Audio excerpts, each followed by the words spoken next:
నన్ను ఆదరించే వాళ్ళు ఎవ్వరూ లేరు, ఇట్స్ ఓకే అని చెప్పే వాళ్ళు ఎవరు లేరు, పర్వాలేదమ్మా, చీర్ అప్, ఇట్స్ ఓకే, నువ్వు మళ్ళీ ప్రయత్నం చేయి, నీకు సహాయం చేస్తాడు దేవుడు, నువ్వు ముందుకు వెళ్ళగలవు అని వెన్ను తట్టి ప్రోత్సహించేవారు ఎవరూ లేరా?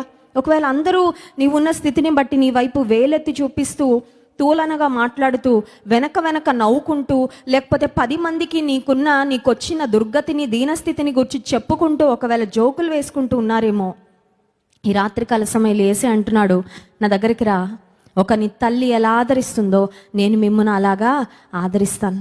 కొన్నిసార్లు కొన్ని పరిస్థితుల్లో ఒకవేళ తల్లి కూడా అర్థం చేసుకోలేకపోవచ్చేమో, తల్లి కూడా ఆదరించలేకపోవచ్చేమో.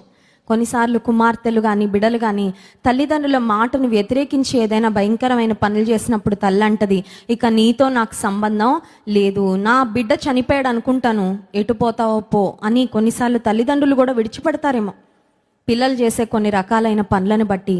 కానీ పరలోకపు తండ్రి దగ్గర మనం ఎప్పుడు రిజెక్షన్ చూడమండి. You will always get acceptance when you go to God. దేవుని దగ్గరికి వెళ్ళినప్పుడు మనకి దొరికేది ఏంటంటే అంగీకరిస్తాడే తప్ప ఏ స్థితిలో వెళ్ళినా తృణీకారము అనేది రాదు.